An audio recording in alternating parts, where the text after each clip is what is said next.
తిరుపతి లడ్డూలో వాడే నెయ్యి కల్తీ అంటూ కూటమి ప్రభుత్వం తలాతోకలేని ఆరోపణలు చేస్తుందని, నిజంగా ఆధారాలు ఉంటే చర్యలు ఎందుకు తీసుకోవడం లేదని వైఎస్ఆర్సీపీ స్టేట్ కోఆర్డినేటర్ సజ్జల రామకృష్ణారెడ్డి ప్రభుత్వాన్ని ప్రశ్నించారు.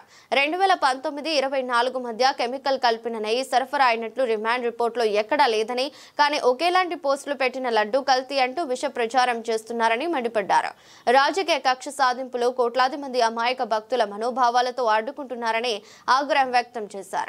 ఈ రోజు ఇంత వైల్డ్ అలిగేషన్స్, తలాతోకలేని కంక్లూజన్స్, ఒక బేసిస్ లేదు. నిజంగా ఏదైనా ఉంటే యాక్షన్ తీసుకోవడానికి ఎందుకండి దీనికి ఇంత పెద్ద ఇన్వెస్టిగేషన్ అవసరమా? ప్లస్ 22-23లో ఏం జరిగింది అనేది ఈ రోజు ఎట్లా వస్తున్నారు, అరైవ్ అవుతున్నారు మీరు? బోలేబాబాను నువ్వు పట్టుకుంటే వాడి దగ్గర ఏదైనా సరుకు దొరికితే ఈరోజు తెలుస్తుంది, పాతవి తెలిస్తే రికార్డ్స్లో దొరుకుతాయి. పాతవి ఒకవేళ వాడు పామోలిన్ వాడి దగ్గర నుంచి కొన్నానని బోలేబాబా వాడి దగ్గర అది ఫాల్స్ ఇన్వాయిస్ అని ఏ బేసిస్ మీద అనుకుంటాడు? అంటే వాడే ఒప్పుకున్నాడు అంటాడు. ఒప్పుకున్నాడా? నువ్వు రాసుకున్నావా?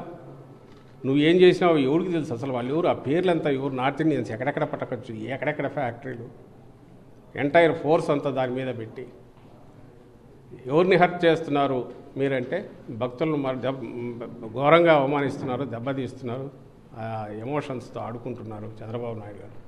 ఈ జగన్మోహన్ రెడ్డి గారిని మిస్ అయ్యాము అనే భావన జనంలో ఉంది కాబట్టి ఆయన బయట అడుగు పెడితే లక్షల మంది వస్తున్నారు. అండ్ పార్టీ ఆధారాన్ని చెక్కుచెదరకపోగా వైఎస్ఆర్సీపీ పెరిగింది. ఇది తట్టుకోలేక కడుపు మంటతో బూతులు ఒకటే తక్కువ రాసిన దాంట్లో ఇప్పుడు ఈరోజు చూస్తే కూడా ఏమేమి మాటలు రాసినారో అసలు ఇక్కడ ఉండేది ఇది జరిగింది ఏమైందో తెలియదు. రిమాండ్ రిపోర్ట్లో ఏముంది, వీళ్ళు మాట్లాడే మాటలేంది, అవి చూస్తే వెగటు కలుగుతుంది. జనం భరించలేని పరిస్థితి వచ్చింది. ఇప్పటికైనా రియలైజ్ అయ్యి ఉంటే ఫ్యాక్ట్స్ బయటికి రావచ్చు, కాదని ఎవరన్నారు? ఎక్కడ మన వైఎస్ఆర్సీపీ హయాంలో సిస్టమ్స్ ఇంకా ఫైన్ ట్యూన్ చేసి పెట్టారు. ల్యాబొరేటరీ బెస్ట్ పాసిబుల్ ల్యాబొరేటరీ తీసుకొచ్చారు, మరింత దాన్ని ఇంప్రూవ్ చేయడానికి ట్రై చేశారు. నువ్వు దాన్ని ఇంప్రూవ్ చేయంగా. It's a process. టీటీడీ అనేది ఆ పర్చేజ్ కమిటీలో ఎవరు ఈరోజు మీతో కదా వాళ్ళు ఉండేది? ఆ పర్చేజ్ కమిటీలో ఉండేవాళ్ళు ఆ రోజు ఉండేవాళ్ళు మీతో ఉన్నారు. ఈరోజు వాళ్ళని చేర్చండి. అలాగే శ్యామలరావుని ఆయన్ని పిలిపించండి దానికి సిట్టుకు. అది దీంట్లో అన్ని కంక్లూజన్సే, బేస్ లేదు, ఇంకొకటి లేదు, పరస్పరం కాంట్రడిక్టరీ. ఓ దగ్గర పామాయిల్ ఇది వాడినారంటారు, ఒక దగ్గర అసలు వాడలేదంటారు, ఓ దగ్గర కొంచెమే వాడినారంటారు, మిగిలిన